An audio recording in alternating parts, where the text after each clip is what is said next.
Բարև ձեզ սիրելի հայրենակիցներ, այսօր կրկին մեր հյուրն է տոմարագետ, հայագետ Սերգեյ Սիմոնյանը, բարև ձեզ պարոն Սիմոնյան։ Բարև ձեզ։ Այսօր մենք զրուցելու ենք Վահագնի 12 քաջագործություններից։ Պարոն Սիմոնյան, Վահագնը ընդհանրապես հայերի մոտ շատ սիրված աստվածություն է։ Նա քաջության եւ հաղթանակների խորհրդանիշ է համարվել։ Եվ նույնիսկ մեր թագավորները, երբ որ մարտի էին գնում, կռվի էին գնում, նրանք Վահագնից էին աղերսում քաջություն եւ հաղթանակ։ Վահագնի պաշտամունքը կատարվում էր ծիսական մեծ հանդիսություններով։ Ըստ ավանդությանը Վահագնը ծնվել է տիեզերքի բուռն երկունքի ժամանակ, երբ երկինքը, երկիրը ու ծովը բռնվում են երկունքի ցավերով, ծնվում է Վահագնը երկունքից շարագունած ծիրանի ծովի մեջ վառվող եղեգնի եւ նա հենց ծնվում է կռվի է մտնում չար վիշապների դեմ եւ հաղթում է նրանց եւ ամբողջ տիեզերքը ազատում է կործանումից։ Հիմա խոսենք Վահագնի քաջագործություններից, հետո շարունակենք արդեն։ Սիրով։ Վահագնի քաջագործություններից իհարկե մենք ավելի ըստ էության եւ բովանդակության կանդրադառնանք, բայց Վահագնը, որպեսզի քաջագործությունները իր կատարի, նա պետք է ծնվի։ Մեծ խորհուրդ կա Վահագնի ծննդի հետ կապված եւ իհարկե նրա հիմնական 12 քաջագործությունների հետ կապված։ Վահագնը լինելով հայոց դիցաբանությունում ամենասիրված դիցերից մեկը, դից աստվածություններից մեկը, իհարկե խորհրդանշել է հերոսի քաջի այն դասական կերպարն է, որ իր վարք ու բարքով միշտ օրինակ է ծառայել բոլորի համար։ Վահագնի հետ կապված իհարկե այն ինչ որ մեզ գրավոր հասել է պատմահայր Խորենացուց։ Այն փառահեղ շքեղ Վահագնի ծնունդը երբ բանաստեղծությունը, որ մենք բոլորս գիտենք, շատ խորհրդավոր է։ Ես կասեի, որ այդ խորհրդավոր երբ բանաստեղծությունում ծածկագրված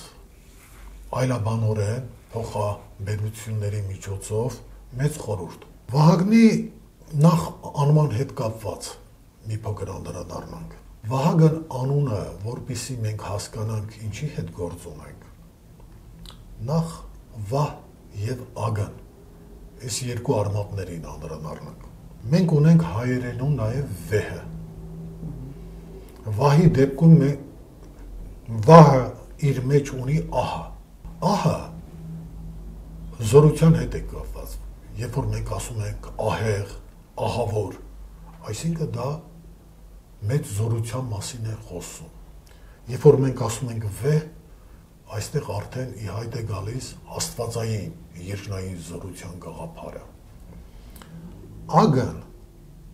Վահագն, Արեգն, ագն հնդ եվրոպական, այսպես ասած, եւ արիական դիցապատումներում ագնին դա հուրն է խորհրդանշում, աստվածային հուրը։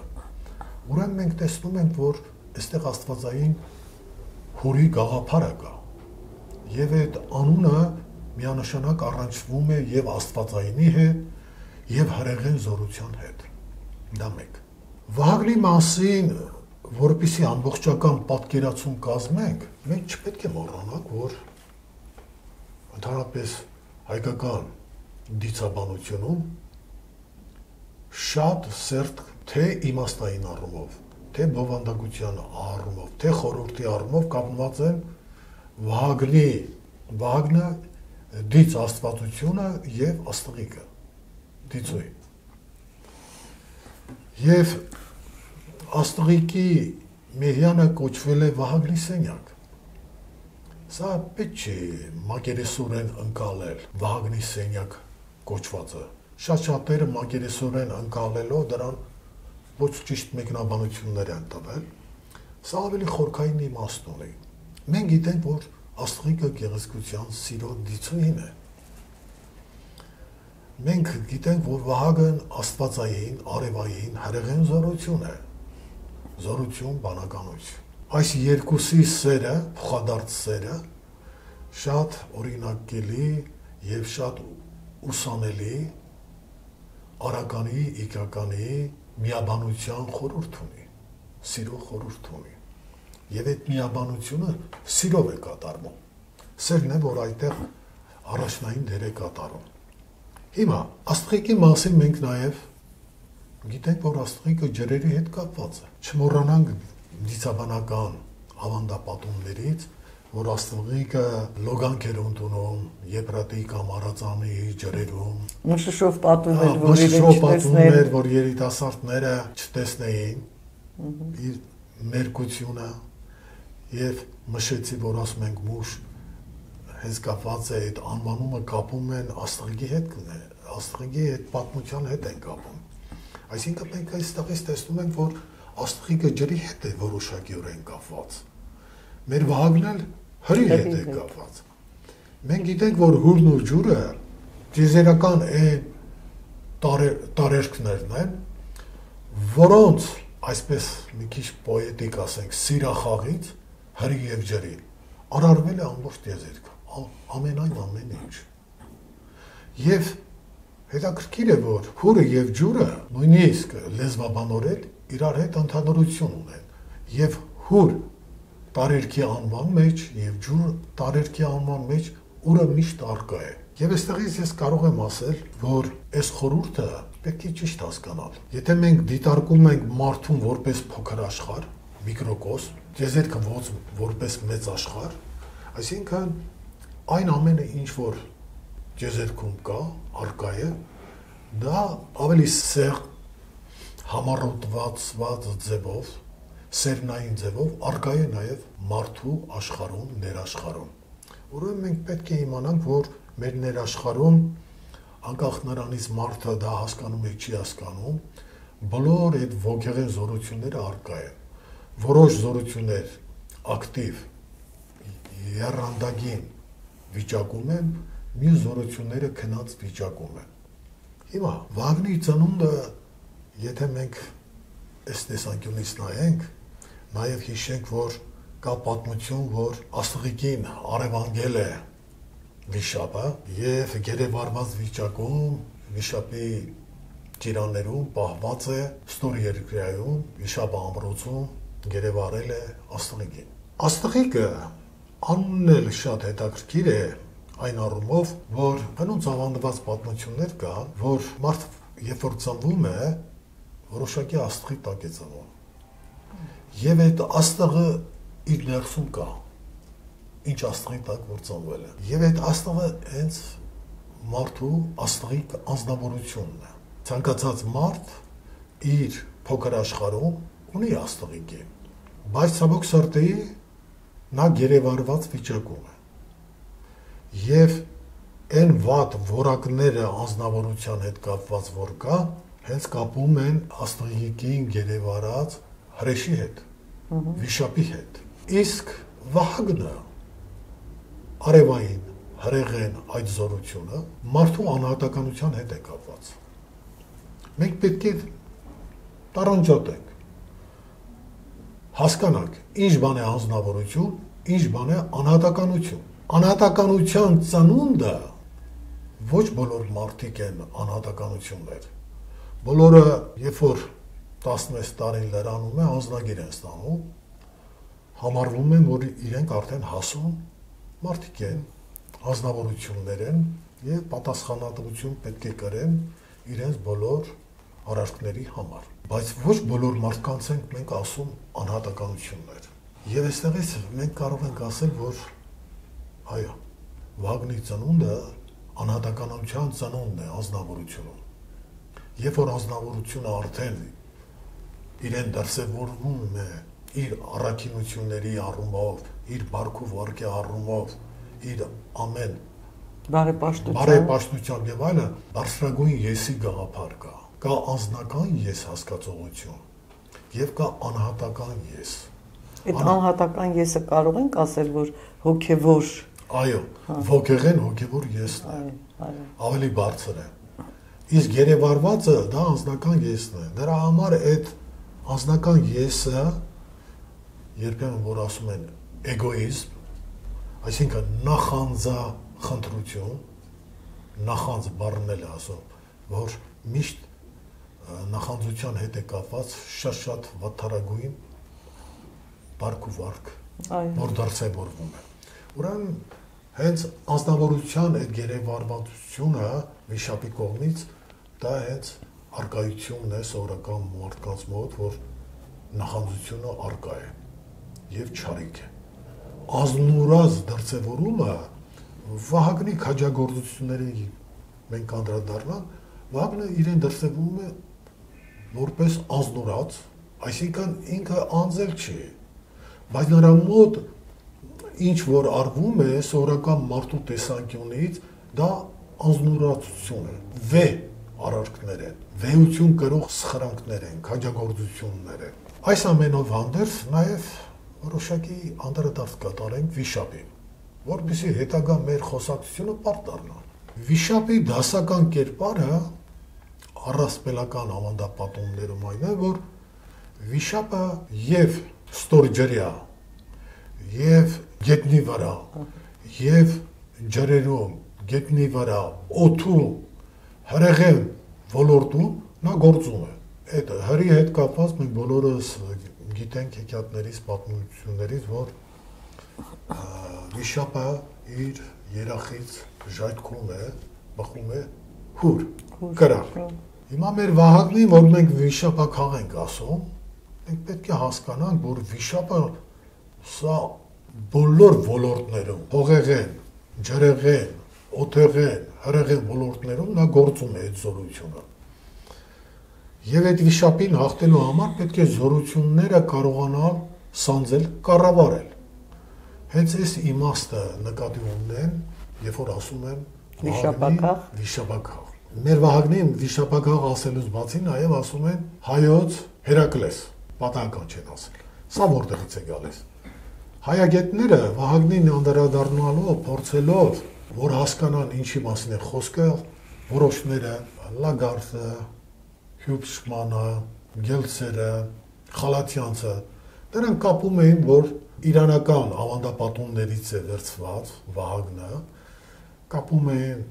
վերատրագնայի հետ կապված Վահրամ, Բահրամ, նրանց նույնպես պատերազմի հաղթանակի աստվածության հետ էին կապում։ Որոշները կապում էին հնդկական ավանդապատումներից հայտնի Ինդրայի, Ագնիի հետ։ Դրա հետ էր կապում օրինակ Մկրտիչ Էմինը, Ղևոնդի Ալիշյանը։ Բայց մի քիչ ավելի առանձնահատուկ նկարագրություն է տվել Մանուկ Աբեղյանը, նա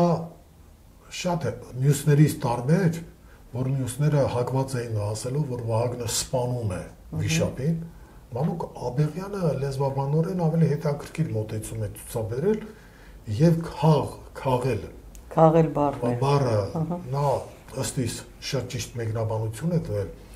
որ վեր քաղելը դա նշանակում է վեր հանել, այն գետնի հետ կարճված այդ վիճակից, այդ մակարդակից վեր քաղել, հանել վեր։ Հիմա դա մենք պետք է փորձենք ոգեգիտության տեսանկյունից հասկանալ։ Բայց քանի որ խորենացին հիշատակում է Վահագնի ծնունդը եւ նշում է, որ նա ծնունդից հետո վիշապների հետ կռիվ է տվել, հաղթել է, այդ հաղթել բառը մենք յուրովի պետք է հասկանանք եւ Վահագնի Հերակլեսի քաջագործություններին շատ նման ուրեմն սխրագործություններ արել, սխրանքներ է գործել։ Այս շատ նմանը բանալի է։ Դա նշանակում է, այստեղ շատ նման առավելապես Հերակլեսից մեզ հայտնի է 32 քաջագործությունները։ Նշանակում է ժամանակին, որ պատմահայրը ասում է, մենք մեր ականջներով լսեցինք, որ աշուղները, գուսանները երգում էին փանդերների վրա եւ այդ ամենը պատմում էին։ Մենք պետք է հասկանանք, դա ինչի մասին է խոսքը։ Հերակլեսի ուրեմն այդ դիցաբանական պատումներով հետազոտողները պարզել են, որ այդ 12 քաջագործությունները որոշակի համապատասխանություն ունեն կենդանակերպի 12 նշանների հետ, զոդիակի հետ։ Եվ իրոք, պարզվել է, որ այդ համապատասխանությունը, այսինքն ունի, դա պետք է մեկնաբանվի աստղաբաշխական, տոմարական հիմքի վրա։ Մեր հայկյան տոմարում, արեգակնային տոմարում, իհարկե մենք արդեն որոշակիորեն գիտենք Վահագնի ծնունդը երբ է եղել, երբ է, դա արեգ ամսվա հրանտ օրն է, հրանտն էլ հրատ մոլորակի հետ է կապված, այսինքն արևային հրեղեն ծնունդն է, խոյ կենդանակերպում, եւ դրանից հետո սկսած խոյ կենդանակերպում Վահագնի օրը առաջին հաջորդությունն է, հետո ցուլ կենդանակերպում երկրորդ եւ այդպես շարունակաբար մինչեւ ջրհոս եւ ձուկ կենդանակերպերը։ Այսինքն հայկական տոմարը շատ ավելի որոշակի պատկերացում է մեզ տալիս, թե որ ամսվա որ օրն է այդ քաջագործությունները կատարվել։ Վահագնի օրերը մեր ամսվա 27-րդ օրերն են։ Դա միանշանակ է։ Հիմա կենդանակերպի 12 այդ նշանները իրենք խորհրդանշում են որոշակի զորություններ։ Դրա այդ նշանների տակ ծնվածները պատահական չի, այսինքն այստեղ մենք ոչ միայն զոտ զորությունների հետ գործ ունենք, այս զորությունները բանականության հետ կապված, հոգեկանի հետ կապված մարդկանց տալիս են որոշակի խառնվածք, բնավորություն։ Այդ զորությունները, էներգիաները, իրենք մաքուր վիճակում ոչ լավ են, ոչ վատ են։ Բայց սակայն այդ զորությունները կարող են բարի նպատակներով օգտագործվել եւ չարի նպատակներով։ Օրինակ, խոյի հետ կապված մենք գիտենք, որ առաջնորդների համար հիմնականում խոյ, որ ասում են կենդանակերպի տակ ծնվածները, նրանք առաջնորդի հակվածություն ունեն, առաջնորդելու եւ պատահական չէ, հենց խոյը ինքը առաջնորդի տիպիկ կերպար է։ Մեր Սասնածառեր էպոսում մեր բոլոր Ջոջաստան հերոսները բոլորը խոյեր են։ Փոքր մայրերի համար պատահական չի ասում, որ ասում են փոքր մայրերին ասում են մեր Ջոջաստան վերջին խոյն է, փոքր մայրը։ Եվ սա էլ պատահական չի եւ խոսուն է։ Հիմա ես կուզեի այսպեսի մի բան անդրադարձ կատարենք։ Այդ 12 քաջագործությունները Հերակլեսի հետ կապված որ կա, այն տարբերակը, որ շատերը կենդանակերպի նշանների հետ կապված, որ տալիս են ճշգրտված վիճակում, իհարկե դրան նվիրված հոդված ենք հրատարակել, որպեսզի ինչ-որ մի բան բաց չթողնեմ, ես շատ արագ ընթերցեմ։ Ուրեմն առաջի քաջագործությունը Հերակլեսի նա բռնում է Էրիմանթոսյան վարազին, որը խոյ կենդանակերպին է համապատասխանում։ Երկրորդը քաջագործությունը հաղթահարում է կրետական ցուլի, ցուլ կենդանակերպն է։ Երրորդը հաղթում է մարդակեր ձիերի, երկվորյակ։ Չորրորդ հափշտակում է Գերիոնի կովերին, խեցգետին։ Հինգերորդ իր ձեռքով խեղդում է Նեմեյան առյուծին, առյուծ կենդանակերպն է։ Վեցերորդ ձեռք է բերում ամազոնուհիների թագուհի Հիպոլիտեի գոտին, կույսն է։ Յոթերորդ ձեռք է բերել հեսպերուհիների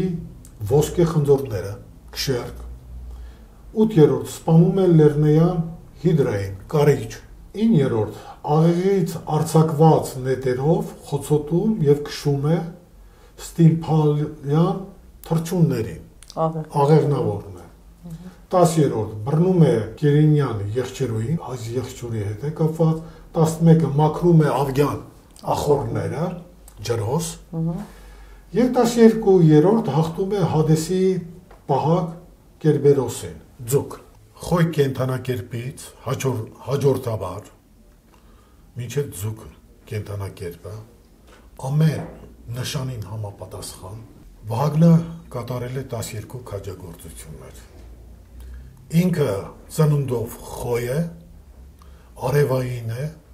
հրեղեն է։ Նա հուրհեր ուներ, բոց ուներ մորուս եւ աչքունքն էին արեգակունք, այո։ Երբ բանաստեղծությունից շատերը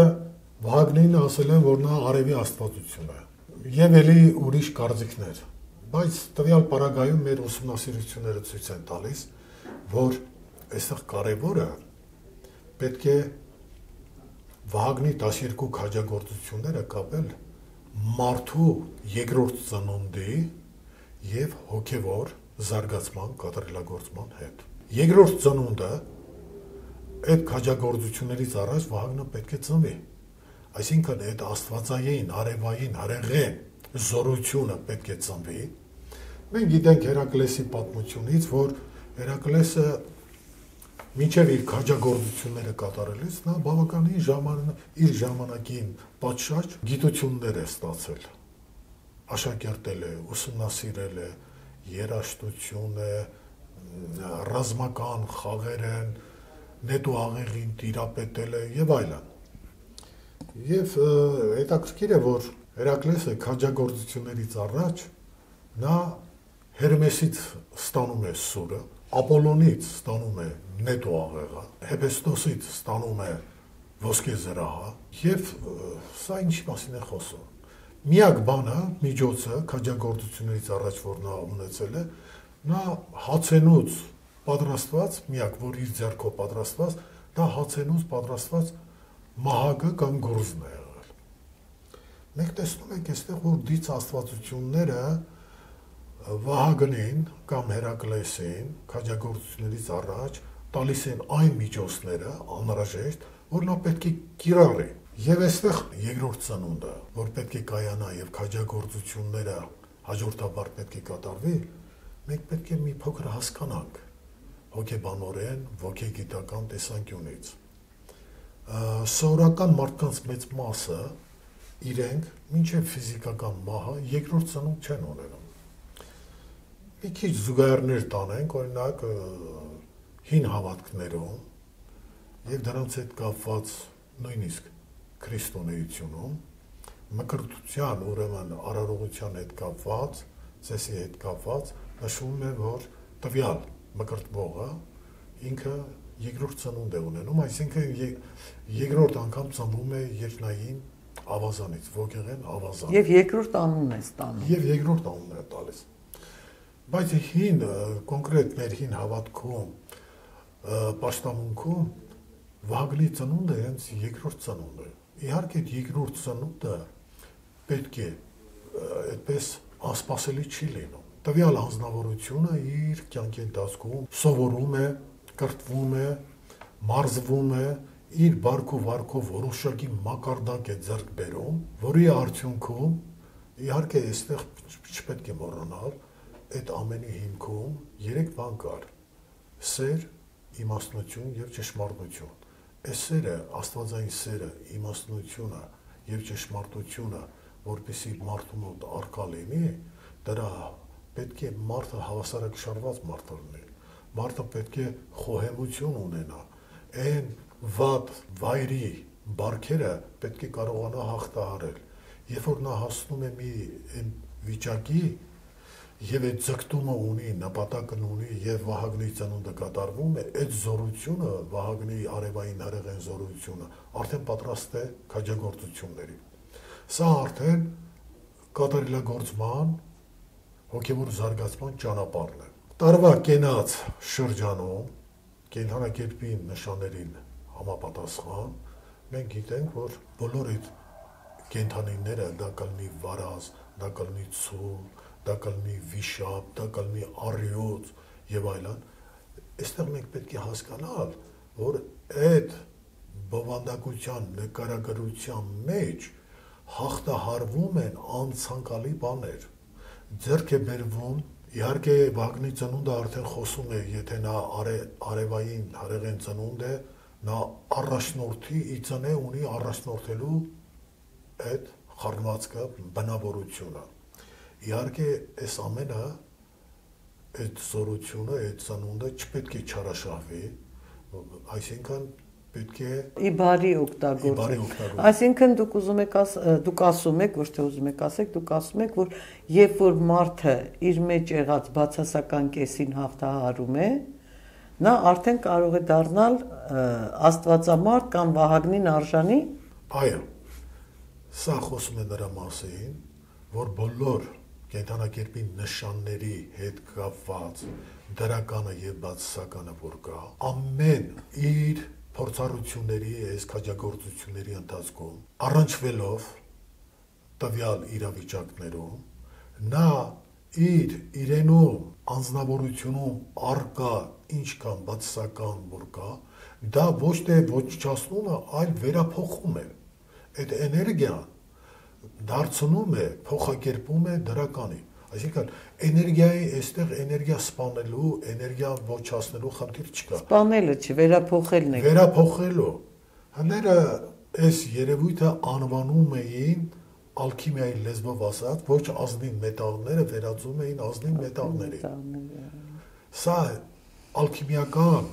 տարվա այդ ամբողջ կենացրջանում ալքիմիական մի գործընթաց է, հոգևոր առումով, որ իրականացնելով, կարելի է կոնկրետ որոշակի բաներ անել, ասենք Նեմեյան առյուծի հետ կապված դեպքը Հերակլեսի, որ մենք նայում ենք, առյուծին խեղդելով Հերակլեսը իհարկե նրա մորթին ինքը քաշում է իր վրա եւ այլն, չէ՞։ Եվ մենք էպոսից էլ ունենք առյուծաձև մհերի կերպարը։ Այսինքն այն առյուծին պատշաճ ինչ դրական որ կա, արդեն կրելով նրա մորթին, սա խոսում է նրա մասին, այն ամեն դրականը առյուծը որպես արքետիպային կերպար, այդ բոլորը ուրեմն ինքը ձեռք է բերում։ Հաղթահարելով բացասական կողմերը։ Կամ ասենք Էրիմանթոսյան վարազը որ կա, խոյի կենդանակերպի նշանում, մենք գիտենք, որ վարազը, վայրի վարազները ունեն դրական որոշակի բաներ։ Օրինակ վարազի հետ կապված ինչ է, որ մոլերանդ են, կատաղի են եւ այլն, տվյալ պարագայում պետք է այս էներգիան,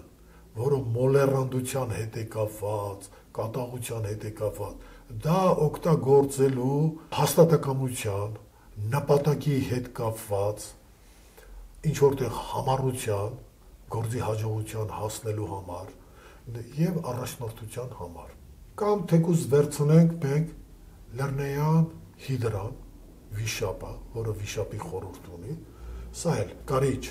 կենդանակերպի նշանին է համապատասխանում, մենք գիտենք, որ խոյի գլխին է համապատասխանում ձուկը ոտնաթաթերին, բայց շատ հետաքրքիր է այստեղ մի բան։ Կարիճը համապատասխանում է սեռական օրգաններին, այսինքն այն էներգիան, որից մարդ է ծնվում, արարվում, արականի, իքականի էթնիաբանության արդյունքում, այս էներգիան տվյալ պարագայում օգտագործվում է հոգևոր զարգացման համար։ Այն, որ այդ էներգիան գերեվարված է վիշապի կողմից եւ ոչ հոգևոր նպատակների համար է օգտագործվում, այս էներգիան օրինակ հնդկայական յոգայում իրենց ավանդապատումներում դա անվանում է կունդալինի շակտի։ Սա այն քնած օծն է, վիշապն է, որ էներգետիկ 7 կենտրոններից ամենաստորինում,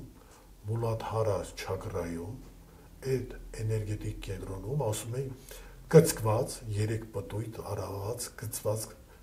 կծկված վիճակում է։ Եվ այդ էներգիան, երբ որ զարթնում է,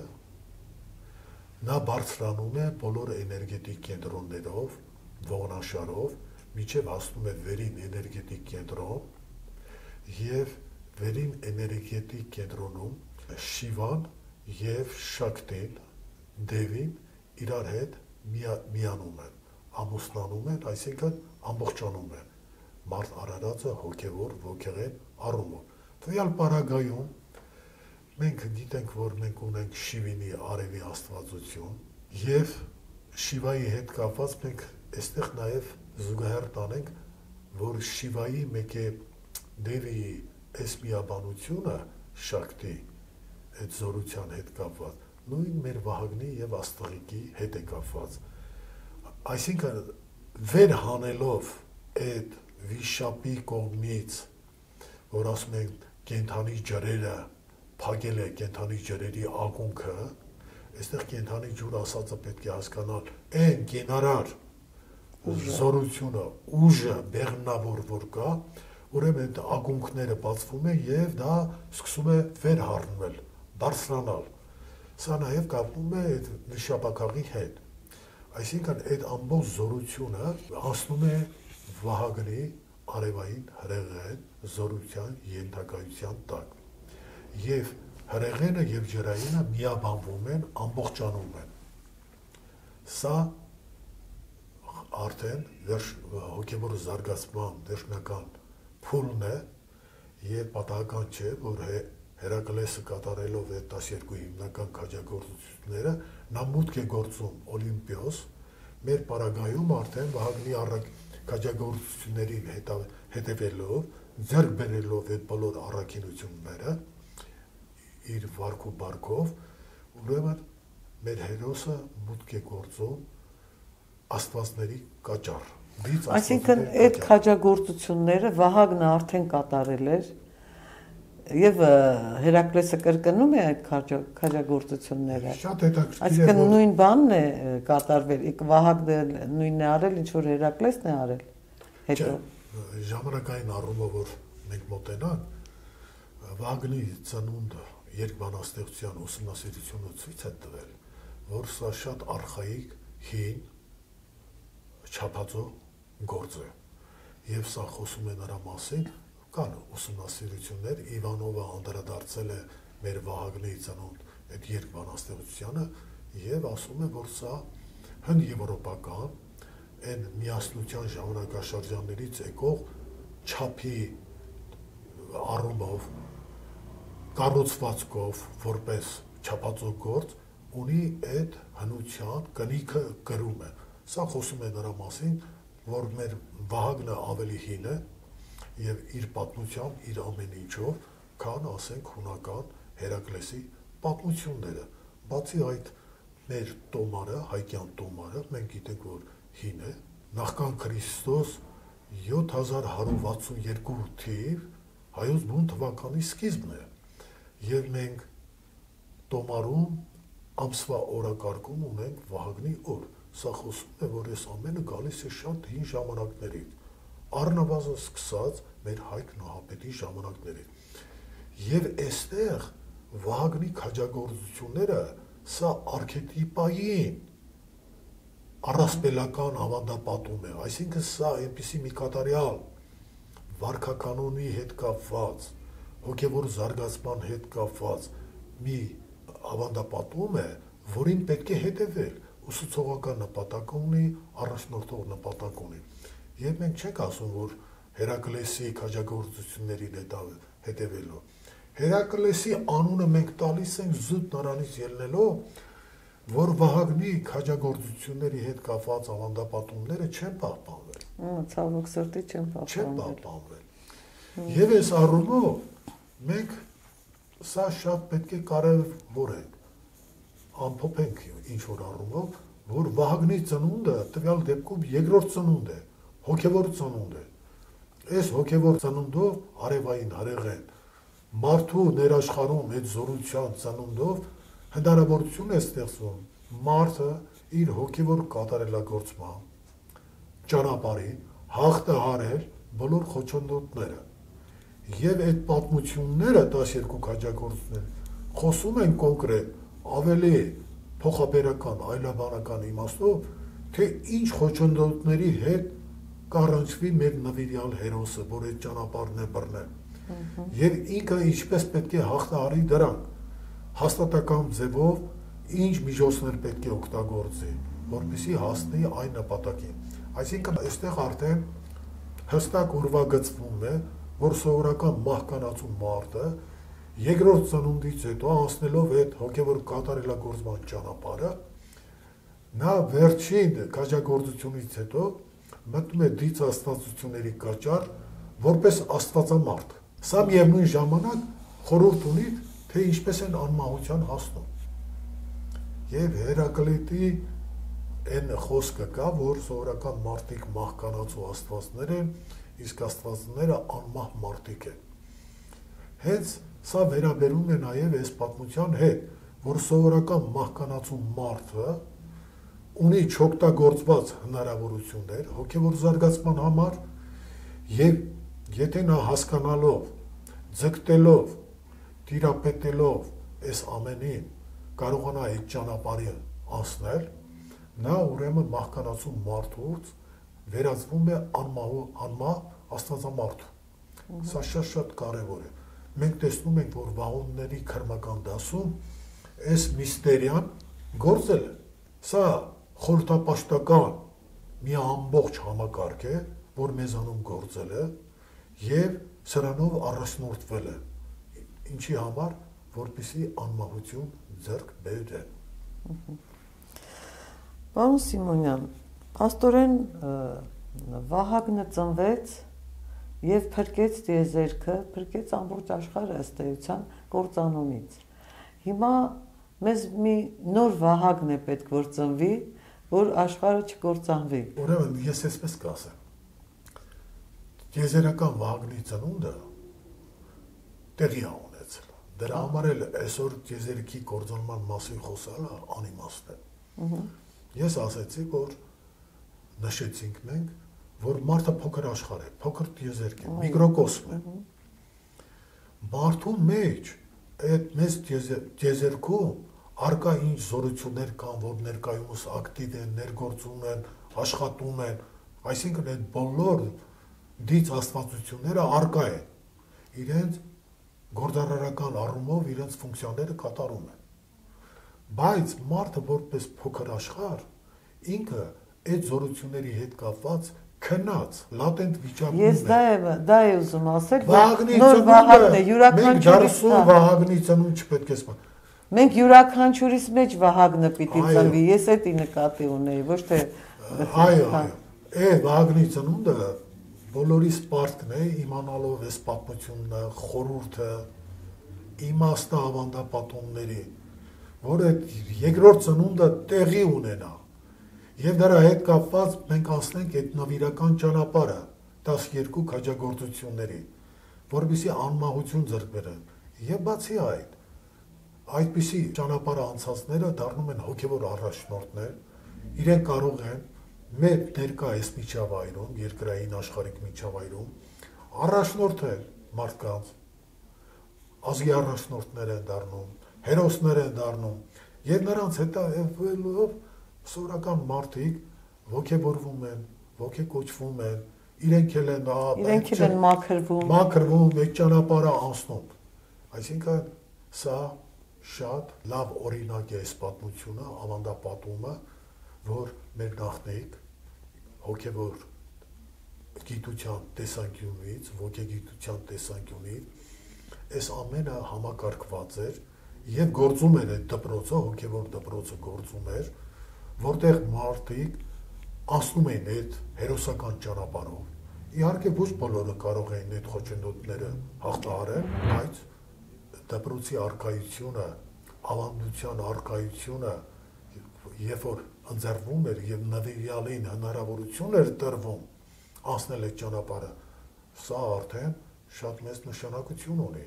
Սա խոսում է նրա մասին, որ մարդու անմահության հետ կապված, մարդու հոգևոր երկրորդ ծնունդի հետ կապված մեր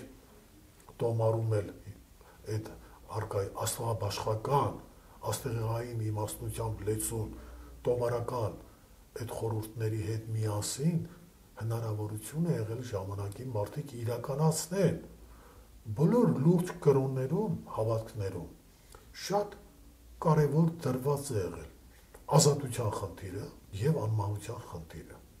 Այսինքն մարդը պետք է կարողանա ազատ լինել, հոգևոր կայացումը հենց խոսում է, որ մարդը արդեն դառնում է ազատ, արտաքին բնական այդ երևույթների նյութականից անկախ ինքը ազատ է դառնում, ինքը կարողանում է կառավարել իր ներաշխարհը,